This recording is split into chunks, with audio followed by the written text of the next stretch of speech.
Hello and welcome to Portsmouth This Week. I'm your host, Conley Zani. This show is under the auspices of Rich Rayner, our Portsmouth Town Administrator. Together, Rich, myself, and the entire Portsmouth This Week team are on a mission to build community. We do that by bringing you accurate and timely information about the issues and events that impact you. We introduce you to the faces, the personalities, the leaders in this magical place that we live. I'm so excited today to have Rich himself back on the show. Hi. Rich, it's just so wonderful to catch up on what's keeping you up at night. Yep. I hear it's the budget these days, right? Yes. All right, well, school me up. I'm not paying as much attention as I would like to pay. Sure. So tell me about these exciting town council meetings, and what's on the agenda. I think something around the school is...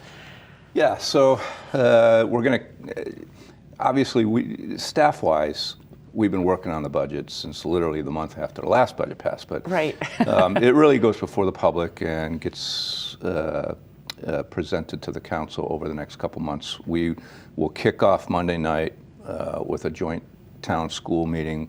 We'll give an overarching brief on, initiatives that we're going to pursue, we intend to pursue, and what we think the drivers of the next budget are going to be. Yeah. And I like the concept of a kickoff. Is there a walk-in song that you do, to some music? Everybody's kind of got their jam. Yeah. Do you need that? Yeah, we'll have to look into that. We don't have the budget for that. Okay, all right, fair. Okay, all right, so kick it off on Monday. Yeah, so, and the thing that we do on that night is we kind of set the stage. We set expectations, kind of manage expectations. These are the things that are really important. The elephant that is going to be in the room all next year is going to be also discussed Monday night, and this is the next school capital plan, the next 5-year another capital bond? plan. And that will entail another bond. So, and that's mostly for the middle school, right? Correct. So there's a lot of work that needs to be done at the middle school. The biggest project is the roof. It's the building's, I believe, over 50 years old. It's the original roof, and it needs to be replaced. So we're living on borrowed time. We know it needs to be done. It's going to be quite expensive. That building is absolutely mammoth as far as square feet goes, and it's a large flat roof. So they will present that also on Monday night. And the thing to remember about this discussion on Monday night... And this is a school board presenting? The school administration will present. Okay. There'll be the architect and the program managers that they hire. We'll kind of walk the council through it. The council will need to approve submitting this Stage 2 application to Rhode Island Department of Education. It's going to have a scary number in there. It's going to be about $40 million. That doesn't mean that we're going to be looking to bond for $40 million. But the way the system works is if there's any work that gets done that is not on that Stage 2 application, you're not eligible for reimbursement later down the road. So you got to get it on there. There is an expectation that the school district will do at least 50% of the work that they're submitting for the Stage 2. Okay. That will kick off the whole process. It's not a game, but it's like how it works. It's how it works. It's the system. So it's the system, exactly. We're talking about a very large, scary number. Yeah, so that will go before the voters in the next election. So in November, there will be a referendum. I don't know what that number is going to be yet. It's going to be, I'm sure, anywhere from 28 to 38 million. I have no idea yet. Right. So the challenge that we face in building this budget is how do we build the capacity to pay for that bond? That bond, that first debt service payment will be due June 30th of 2028. So if you look at it, that's fiscal year 28. The last day of fiscal year 28, that first payment will be due. We're working on the fiscal year 27 budget right now. But if we don't build the capacity to pay that debt service, which is going to be, if it's $35 million, $1.5 million. Right, so we need to build that into the budget now. Yeah, and we've had the luxury in the past where, we take the bond, but at the same time we take the bond, there's debt service falling off. So while it's never a wash, the impact on the overall budget and the levy is minimal. Not the case this time. We don't have any significant drop in our debt service until late in the 2030s. Right, another decade. Another decade. Okay. So this is a unique situation, and it has a little to do because we had the bond that covered the high school, right? Well, yeah, we just finished bond work, $21 million. But we've got to finish paying for that. Now we have received the reimbursements for the work that's been done, which helps offset that debt service.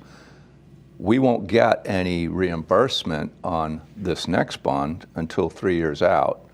But that reimbursement, so we're going to be paying interest on the first 3 years, and your interest and principal kicks in the way it's structured, and then that reimbursement for the work that you're doing offsets that to keep the payment down to $1.5 million through the life of this bond. The bottom line is we're going to at least have a few years of what feels like a pinch. Yeah, so the plan is, how do we do this? Because without any debt service really falling off, adding $1.5 million to the budget is really, that's the capacity. The budget, the levy can only go up about that much. And the levy, by the levy, you mean what the taxpayers are. Exactly. So, really, our revenue is like the tax levy. Yeah. And then all the other revenues we get, whether it's rent or what have you, building official fees, so on and so forth. The levy is about 84% of all our revenues. So, this is a big number. This is the nugget you're managing. And so the way I think, the way we're going to propose that we do this, we build in the capacity to be able to make that payment in 2028. But you just don't tax people money and just put it in the bank. We also have significant capital needs that have to be addressed on the town side. So the way I intend to do this is we will build up the capital, build up that capacity in the capital side of the budget, which is really the only place you can do it, because those items, once they're completed, once you've bought the truck or you've paved the road or whatever it is that is going to be put in there, that requirement doesn't exist anymore. But it's already built into the budget. So if you don't do anything the following year, the tax... You've got that money. That money's already there, and there would be a 0% tax increase following year because the money's already there. So we have to build up the capacity over 2 years to be able to make that payment at the end of fiscal year 28. And that's going to be the challenge, and that's what we're going to be... Glad you got your eyeballs on that. If we don't, then let's say the voters approve the referendum, we go out and we bond for the money, we get the money, the work is being done, but then that payment is due. Where does that money There's no money in a checking account to pay it. Where does that go? Right. And that would be extremely painful because then we would have to go over the 4% cap in the levy, and you can do that for emergencies and school-related projects. So. But you're hoping it's not an emergency because here we are talking about it 2 years prior. The council's going to talk about it on Monday night, right? Yeah. So we should be able to make a plan for it. Absolutely. Do you anticipate conflict around this? No, I don't. Historically, I've only been here 10 years, but as far back as I can go, I can't see where the town has ever rejected a school bond. There's always been discussion about what is the appropriate amount to borrow, should we not do this, should we put this off? Those kinds of discussions will happen, and there'll be feedback from the public, there'll be discussions at the school committees. But you feel like we're living on borrowed time right now with this With the middle school, absolutely, yes. With respect to the roof, and there's other things that will be put into that stage 2. They'll be looking to renovate the 8th grade wing. They'll be looking at trying to get, right now in a school, there's a lot of classrooms that don't have windows because they're doubled up classrooms. So one classroom is abutting the hallway, but it has no window, no air movement, nothing. Yeah. And then you have another classroom. So to get to that classroom, you got to walk through a classroom to get to a classroom. The goal is to end that. So the plan would be to do the 8th grade wing make that the model for the rest of the school. And yet all the classrooms will have it'll be a classroom you don't have to walk through another classroom to get to. Yeah. They'll have Just bigger a windows, modernization they'll have better air, there'll be better lighting, there'll be, once they see the pictures, I think people will be pretty jazzed about it. It sounds exciting. It's really exciting for the school to be able to do this. We need to invest in our schools, right? Like when you think about a lot of the budget goes toward our schools, right? Like, and that's what makes a town, good schools. It's about, philosophically, are you kind of like that's your jam? Yeah, I mean, the school is about, I don't know, I mean, every given year, I mean, it's over 60% of the levy, the appropriation. So we're, in the budget. So it is important to invest in our schools. It's one of the reasons that people want to come here. It's, all the motherhood and apple pie, investing in our future, so on and so forth. But you can't do it if the buildings are falling apart. So, right. We're a good community. We take care of our buildings. We take care of our schools. It shows, and we kind of keep an even keel. As I was thinking on my way here, what are we going to talk about? The next budget, the key takeaway is there's really no big ticket items other than the building in the capacity to build the bond, pay for the bond. So it's kind of like a no drama Obama. It's going to be a no drama budget. Okay. But hope. Let's hope there's no drama, right? I hope. Sometimes drama comes out of the woodwork, right? But it won't be. It won't. I mean, the levy and the tax rate won't be as low as it was last year because there's just no way to do that. And right. build in.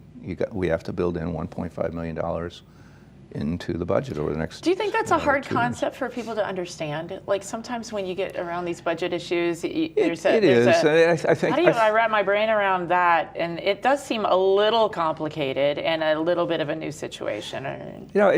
It's wonky.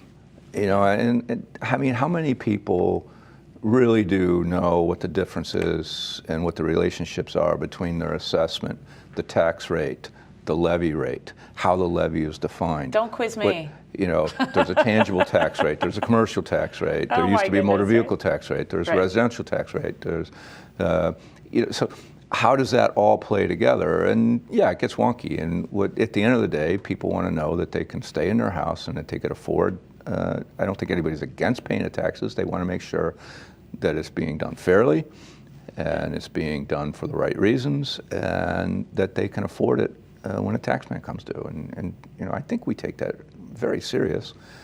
There's always going to be people who say, well, we could have done better. And I would argue that it could be a lot worse. We are doing better. Yeah. We are consistently in the bottom third or bottom quarter relative to our assessed values in the state for our tax rates and our tax levies. And we have the best team, the world's best team. I like to think so. Right. Well, let's talk about that because I always like to be reminded of that. And when you get on and you talk about the people that are there at that hall working their behinds off. I tell everybody, we bat way above our weight class. We have an accredited police force. We have a world-class fire department. We have a DPW that is essentially the same size as it was in the 70s, double the amount of roads that they're responsible for. We put $1 million in road payment. Our roads are in very good shape. The problem is that, with respect to that, people will argue with that, and I'm sure I'm going to get emails tomorrow, but it's just, but the roads that people are complaining about are not our roads. East Main Road, West Main Road, they're not ours. I can't pave them. Right.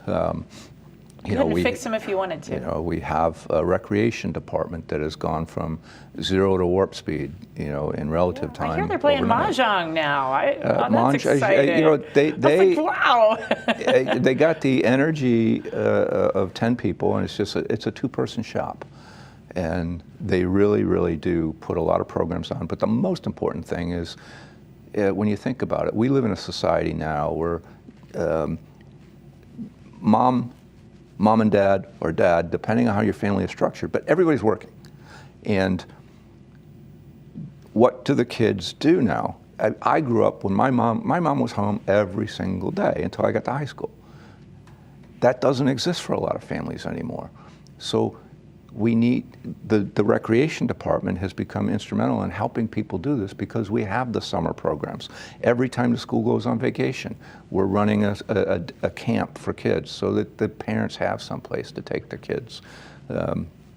And we fill that need. We have tremendous sports leagues. We have, our planning department is, it's the envy of many of our neighboring communities.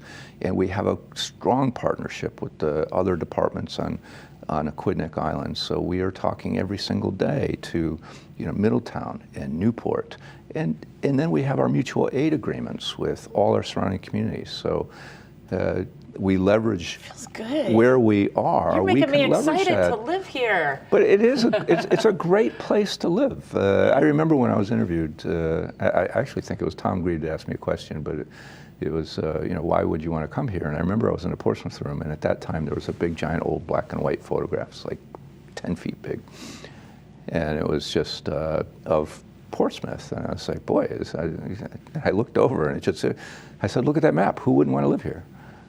It was an envy. When I was on active duty, Newport, all roads in the Navy lead to Newport at one time or another. And when we, the number of times that we were either stationed or transiting through for training, we would always come up to the north side of the island, because it was so pretty. And like you and the your farm wife, fields, just take a drive, and then of course, Clements. I remember when Clements was just getting started. I forget what it was before that. I was probably an ensign then. But it's also magic. But it's just, what a difference. I mean, to go in there, you can go to Stop and Shop, nothing against Stop and Shop, but, you got that hometown feel. So, anyways, no drama budget. We're going to build in capacity to do other things. I know, civic support requests are in. Those are going to be up. Library's looking for more money. We can build that into the budget. We have we're building in the capacity to be able to handle that debt service payment. I just wrote a couple notes down. I mean, it's being able to pay. The school is going to face, they're looking at a bit of a drop in some areas of their funding, but we can help them out with our appropriation. Overall, the budget is probably going to come in maybe 2 to 2.25 above where it is right now. Okay. But then that's wonky too. So, well, how can the levy go up to almost 4% and the budget only goes up 2.3%? Well, because most of that revenue is coming from Texas. I get that. Yeah. So it's just going to require people to listen and to. That's hard. You're like, let's have a big collective sigh on that, right? Yeah. Just be patient and listen. Lots to be excited about. I mean, but it doesn't mean we're not going to have zero initiatives next year. I mean, obviously the big initiative is be able to make that payment on the bond. But how about the senior center? The senior center. Let's talk about that. That's about to open, right? Or the senior soon-ish? center. Well, they have their certificate of occupancy, a temporary one. Yeah. I think everything is being timed for better weather once they get all the, their computers where they want their computers, stuff like that. People start moving in, I think, come spring. Okay. So they're going gangbusters over there. Really, really good. Well, that's just been quite a little birthing process for our town, right? I don't know. I've just learned that never assume that anything's going to be easy. But in the end, we got there, and I think the town's going to be really, really proud. I got to go in. It was so beautiful. Yeah. I'm so excited for our town. Yeah. And all the hard work that team did, and and the whole town. I mean, it was it was tough. I'm not going to lie. I mean, it's been a labor of love for 6 years, and a lot of shots below the waterline that were, I think, quite unwarranted. Yeah. Well, I feel like we were talking about it here on this show at the very beginning, and trying to just get the accurate information out. Like that was sort of the big issue. It's like a tough thing. People just say whatever. Yeah. But I tell you, that's a huge feather in our cap. We got the curbside program kicked off. It's been a year. Oh, yeah. All right. So let's talk about the joys and frustrations of that.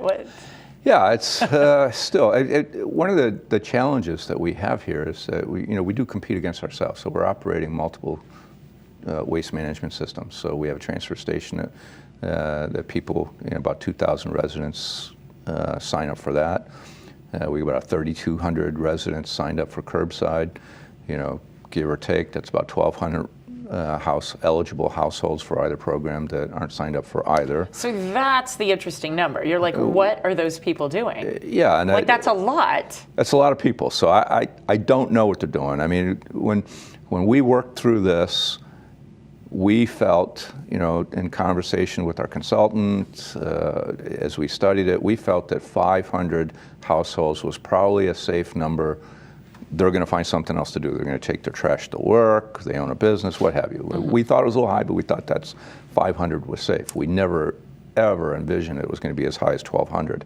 So what does that do for next year? Well, right off the bat, it's going to raise sticker price by about $100. Now, to put that in perspective, though, when we implemented this program, the major trash haulers were all going to be anywhere from $800 to $1,100 a year for trash, with once every other week recycling and no yard waste. Right, so we're still ahead on a price. It will still be a great bargain. However, the council has set up an ad hoc working group that is going to look at this and look for ways to mitigate those costs or bring them down. So I applaud their efforts. Staff is helping. And we'll see what comes out of this working group. They're looking to finish their work up, I think, in March. So hopefully that will have an impact on what the anticipated sticker prices are going to be for next year. If somebody wanted to give input into that, how would they do that? Send a note to... like you go to our website and you... Yeah, I think the easiest way would just be to send a note to DPW, myself, or Rebecca, and we can feed it, or to Counselor Mary McDowell. She's kind of heading up this thing. Okay. Or I think there's Mary McDowell, Juan Carlos Paella, and Dave Reese are the counselors that are on this, and then there's Prudence Island is represented, Solid Waste and Recycling Committee is represented, and staff. So they had their first meeting yesterday, and let's hope for good things there. Okay, that's awesome. Well, that's okay. So we've just got this big number, 1,200, that was unanticipated. So that's... Yeah. But it's also the first year, and I think there's been a lot of just growing pains of that that hopefully will settle in. We've talked to Middletown. I mean, they went through this, and they said, the first 2 years, like everything's settling. It's no fun. The first 2 years, it's no fun. But once it gets settled, it becomes what we do. It is going to even out. I mean, people got to do something with their trash. And we were able to implement a program that did not hinder the transfer station. The transfer station has been holding steady for a number of years at around 2,000. So obviously it had no impact on the transfer station, but the people that were not members of the transfer station and had decided to do this on their own with their own contracts, we saved them about half price. They're winning. They're all winning. Yes, 100%. Okay, totally get that. Other things that we'll be working on, IT, cybersecurity is huge. We will have a number of measures. Yeah, and this also affects our insurance rates. So we've implemented, again, more wonky stuff, two-factor authentication, secure servers, new equipment. That will all be in place. We'll finish that up come July. Trying to think, there's so many things that we're doing. It's our pension. In OPEB, we implemented a program where we take 50% of every surplus and we apply apply 40% of that 50% to the pension, and then the remaining 10 we apply it to the OPEB. So the pension is doing great. It's over. Congrats, that's huge. Interest rates. We'll see what happens, but we're about 70% funded. I anticipate. At the end of this year, we'll probably be in the low 70s. And the nice thing about that is once it gets to 100%, it's like ideally, self-sustaining. It self-sustains itself. Yeah. And that will be a major headache. It's not in a crisis or anything like that. We're obviously making our payments, but that will be That'll be a big win, X in the win column for Portsmouth. And then we'll concentrate on the OPEB. I'm trying to say, there's so many things, little things that we're going to keep continuing. Another big thing is the sign ordinance. There is a draft sign ordinance. It will be, if you check this next agenda, there is information. For the council? Yeah, but okay. All we're going to do at that meeting is request to advertise for a public hearing for the sign ordinance. So all that information we published yesterday, so all that information is out now. People can review it. The council will decide when they want to hold a special. I believe they're going to want a special meeting because this will probably draw a lot of interest. Yes. For a lot of people are interested in sign ordinances. Yes. That's safe to say, I think. And that that'll be a major initiative. Zoning regulations, zoning ordinance overhaul, that'll be a continuing initiative. But we're trying to tackle things that are probably more in the policy realm, with no big sticker price to it. So again, we can tackle the elephant in the room, which is going to be, the school capital program. Yeah. And I think we're coming up with a good plan. Yeah. And we'll see. So where it works now is we'll do the kickoff in January. The school committee will have 3 meetings where they will discuss their budget. They'll hand me their budget in March. We're finishing up our meetings with department heads. We've already got civic support. We've got the capital. I pretty much know what we can afford for the school. We'll finish up. We've got all the pension and benefit or pay and benefits information in. So it'll be fine tuning once I see what the department head operational budgets are going to be.